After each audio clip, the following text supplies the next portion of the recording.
Et si la prochaine superpuissance agricole mondiale n'était ni l'Amérique ni la Chine, mais l'Afrique, imaginez un instant, un monde où, dans les réunions tendues de l'Organisation mondiale du commerce, ce ne sont plus les États-Unis ou la Chine qui imposent leur tempo, mais l'Afrique, fort de son abondance, de son savoir-faire et de son influence croissante. Un monde où le cours du blé, du cacao ou du riz est décidé à Lagos ou Addis Abeba, et non plus à Chicago ou Londres. Cette idée, encore impensable il y a 20 ans, devient aujourd'hui une possibilité tangible, qui secoue déjà les grands équilibres de la planète. Depuis des décennies, l'agriculture américaine règne en maître sur le commerce international.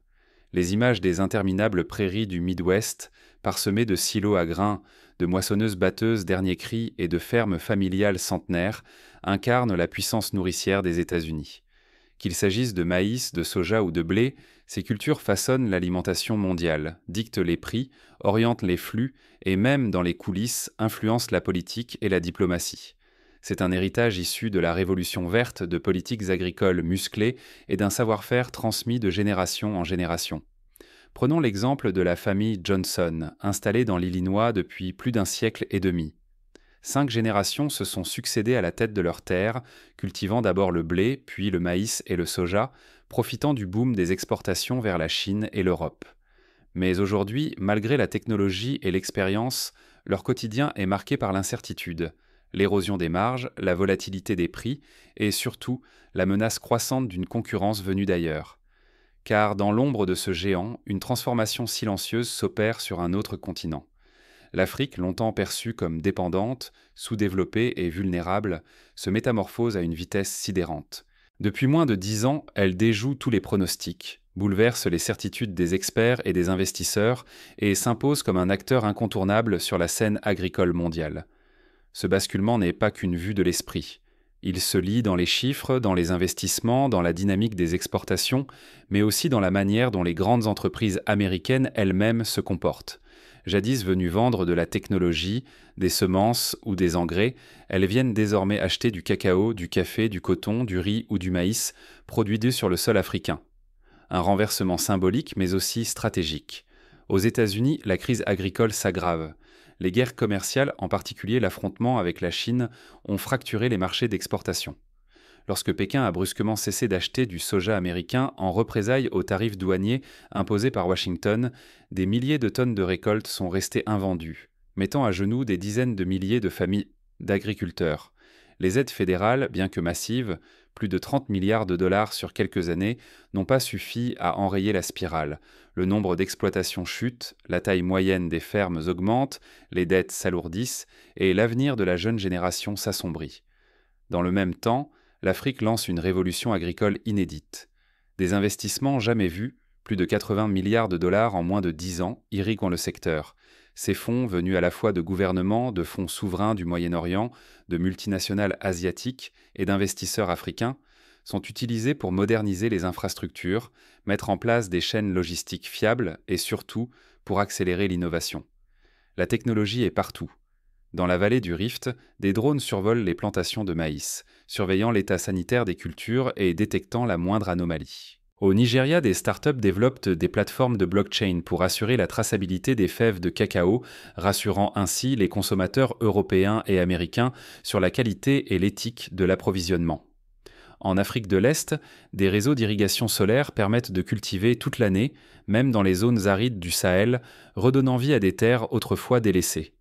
Un exemple marquant, l'initiative Sahara Green, un consortium public-privé qui, grâce à l'intelligence artificielle et à la robotisation, transforme progressivement des étendues désertiques en champs fertiles. Les rendements, autrefois faibles, explosent.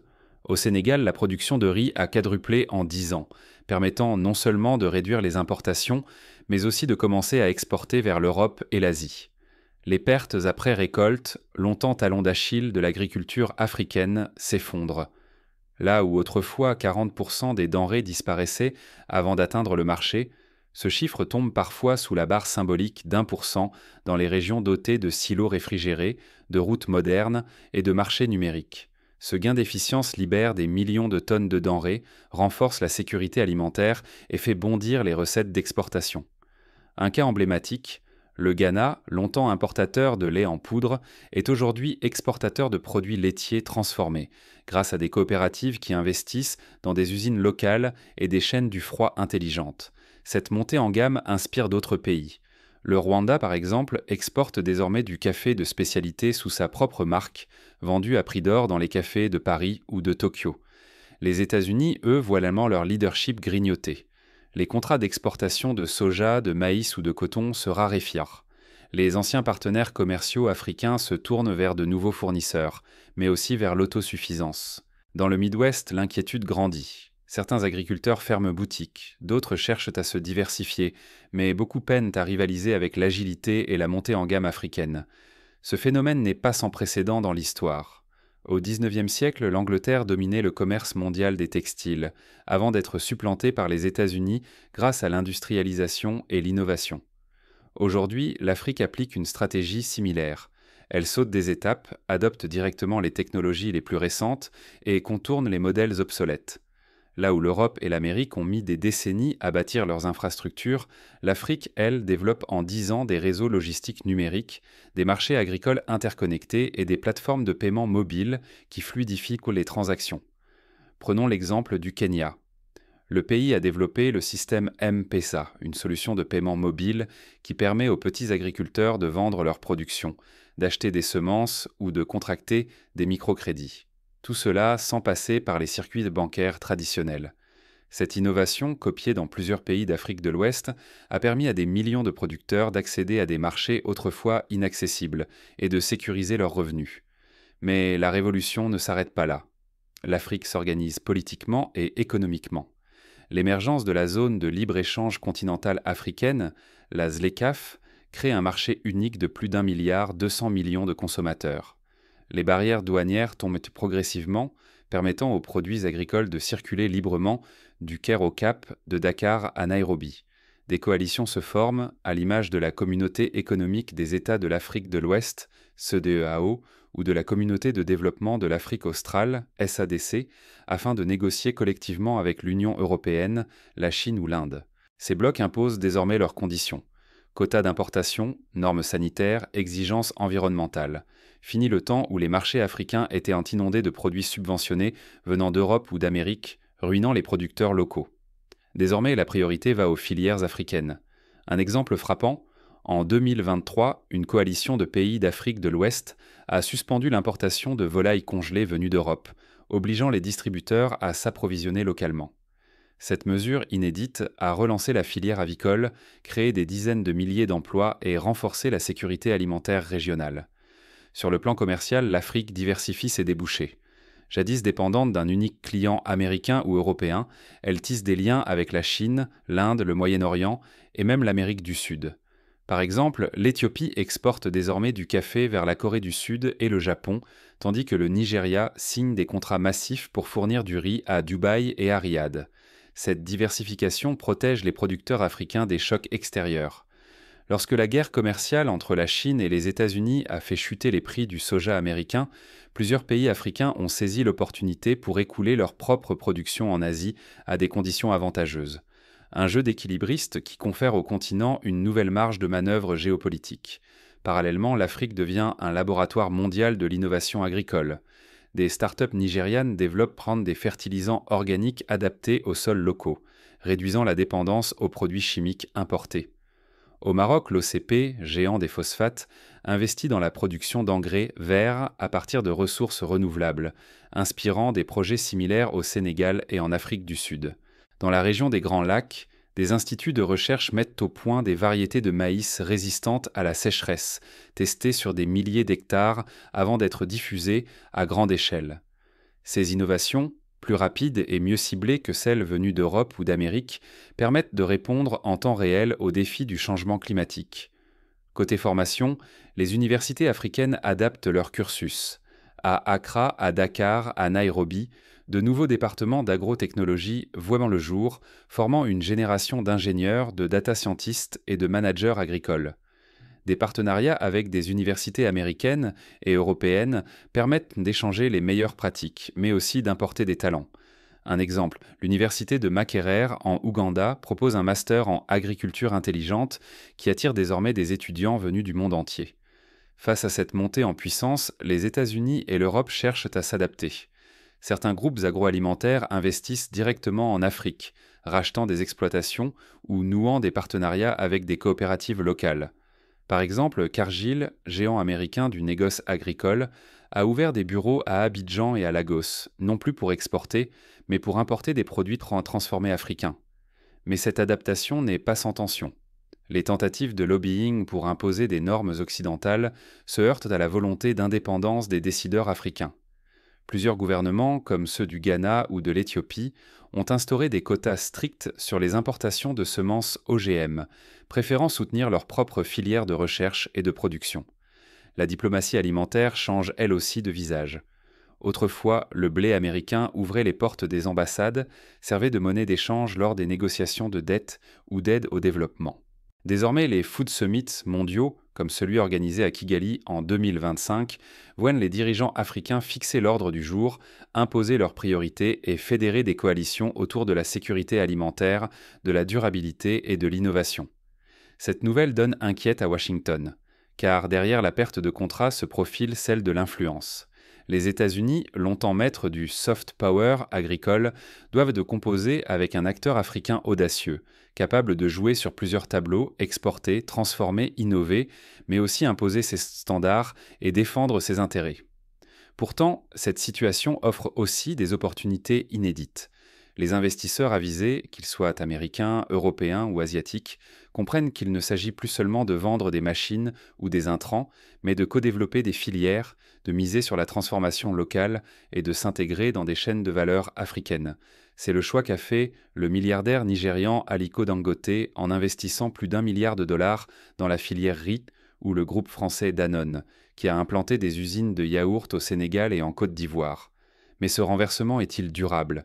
L'Afrique peut-elle vraiment s'imposer comme la superpuissance agricole du XXIe siècle, ou s'agit-il d'un feu de paille, voué à s'éteindre face aux défis immenses du climat, de la démographie et des infrastructures ? Pour répondre à cette question, il faut plonger au cœur des stratégies africaines, mais aussi dans l'histoire des grandes transitions agricoles. Rappelons-nous, au début du XXe siècle, l'Argentine était la grange du monde, avant d'être supplantée par les États-Unis. Dans les années 70, le Brésil, alors importateur net de denrées, devient en quelques décennies l'un des géants mondiaux du soja et du bœuf, grâce à des politiques d'innovation, d'ouverture et de soutien massif à la recherche. L'Afrique applique aujourd'hui des recettes similaires tout en innovant. Elle investit dans la transformation locale, la gestion intelligente des données, la fintech agricole et l'intelligence artificielle. Elle développe des solutions de micro-assurance pour protéger les petits agriculteurs contre les aléas climatiques et multiplie les coopérations sud-sud, notamment avec l'Inde et le Brésil, pour échanger des technologies adaptées. Sur le plan pratique, plusieurs étapes clés jalonnent cette trajectoire. D'abord, la maîtrise de la fertilisation des sols, produire localement des engrais organiques à partir de ressources africaines, réduire la dépendance aux importations coûteuses et renforcer la résilience des cultures. Ensuite, la mécanisation intelligente, privilégier des machines adaptées aux petits lots, moins gourmandes en carburant et facilement réparables sur place. Enfin, la digitalisation de la distribution, plateforme de marché en ligne, applications mobiles pour le suivi des prix et solutions logistiques partagées. Un exemple concret, dans le nord du Bénin, une coopérative de femmes a investi dans des unités de transformation du manioc. Grâce à des subventions locales et à des partenariats avec des ONG, elle transforme la racine en farine, en biscuits et en boissons énergétiques. Résultat, la valeur ajoutée reste sur place, les revenus augmentent et la dépendance aux importations diminue. Autre scénario, au Cameroun, des agriculteurs utilisent des capteurs connectés pour surveiller en temps réel l'humidité des sols et optimiser l'irrigation. Cette technologie, développée localement, a réduit de moitié la consommation d'eau, augmenté les rendements de 20% et permis de sécuriser les récoltes face aux sécheresses récurrentes. À l'échelle régionale, la coopération est un levier crucial. La mutualisation des ressources, l'harmonisation des normes sanitaires et la construction d'infrastructures transfrontalières, routes, chemins de fer, ports secs, permettent de réduire les coûts logistiques, d'élargir les marchés et de donner aux producteurs africains un poids inédit dans les négociations internationales. Mais la montée en puissance africaine ne va pas sans résistance. certains lobbies occidentaux tentent de freiner l'accès des produits africains au marché européen en invoquant des normes environnementales toujours plus strictes. D'autres cherchent à imposer des accords de libre-échange asymétriques, favorables aux multinationales et pénalisant les filières locales. L'Afrique, forte de son unité nouvelle, oppose une réponse ferme. Elle négocie en bloc, défend ses intérêts et n'hésite plus à recourir à des mesures de rétorsion si nécessaire. La question de la souveraineté alimentaire est au cœur de cette stratégie. Pour les décideurs africains, il ne s'agit plus seulement de produire pour exporter, mais de nourrir d'abord les populations locales, de stabiliser les prix et de garantir l'accès à une alimentation saine, diversifiée et abordable. Cette priorité, longtemps négligée au profit des cultures d'exportation, redevient centrale à l'heure où les chocs climatiques, les pandémies et les tensions géopolitiques menacent la sécurité alimentaire mondiale. Un exemple inspirant, au Sénégal, le programme Retour à la Terre encourage les jeunes diplômés urbains à s'installer en zone rurale en leur offrant des crédits bonifiés, des formations en agroécologie et un accès facilité au foncier. Résultat, des milliers d'exploitations voient le jour chaque année, portées par une nouvelle génération d'agriculteurs connectés, innovants et fiers de leur métier. La force de l'Afrique ne réside plus seulement dans ses terres arables, 60% des surfaces non cultivées de la planète, mais dans sa capacité à réinventer l'agriculture, à intégrer les technologies de rupture et à bâtir des chaînes de valeur résilientes. Cette dynamique attire les investisseurs du monde entier, soucieux de miser sur un continent en pleine expansion et d'anticiper les grands basculements de demain. Pour les États-Unis, l'Europe ou la Chine, le défi est immense. S'adapter ou décliner. Collaborer, investir, partager les innovations ou rester à la traîne d'une révolution qui ne les attendra pas. Les leçons de l'histoire sont claires, ceux qui refusent d'innover, de s'ouvrir ou de s'allier finissent par perdre leur leadership, parfois en une seule génération. Mais l'Afrique peut-elle éviter les écueils qui ont freiné d'autres superpuissances agricoles ? La question de la gouvernance, de la transparence, de la répartition équitable des richesses et de la gestion durable des ressources reste cruciale. Les risques de surexploitation, de conflits fonciers ou de dépendance à de nouveaux marchés ne sont pas inexistants. Pour consolider ces acquis, le continent devra investir dans l'éducation, la recherche, la bonne gouvernance et la protection de l'environnement. Les scénarios pour les 20 prochaines années sont ouverts. Dans le meilleur des cas, l'Afrique s'impose comme le moteur de la sécurité alimentaire mondiale, réduit la pauvreté, crée des millions d'emplois et inspire d'autres continents à repenser leur modèle. Dans le pire, la révolution agricole se heurte à des crises politiques, des défis climatiques ou des tensions géopolitiques, freinant l'essor du continent. Mais les signaux sont au vert.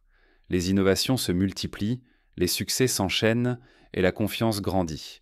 Les marchés mondiaux s'ajustent, les investisseurs affluent et les politiques agricoles évoluent à une vitesse inédite. Fermer les yeux sur cette révolution, c'est tourner le dos à la prochaine mutation économique de la planète. C'est risquer de perdre des marchés, de voir son influence décliner et de compromettre la capacité à nourrir sa propre population dans un monde de plus en plus incertain. Aujourd'hui, la vraie question n'est plus de savoir si l'Afrique va devenir une superpuissance agricole. La seule question c'est qui osera collaborer, investir ou s'adapter à cette nouvelle donne, qui saura tirer parti de cette dynamique inédite et qui restera prisonnier d'un modèle révolu. L'histoire agricole mondiale s'écrit désormais à Accra, Nairobi, Lagos ou Addis Abeba. Les anciennes capitales du pouvoir agricole, Chicago, Paris, Bruxelles, doivent en choisir, tourner la page ou risquer de devenir de simples spectateurs. Et vous, serez-vous prêt à accompagner, à comprendre, à affronter cette révolution agricole venue d'Afrique ? Le futur de la sécurité alimentaire, de l'innovation et de la croissance économique se joue ici, maintenant, sur le continent africain. Osez en faire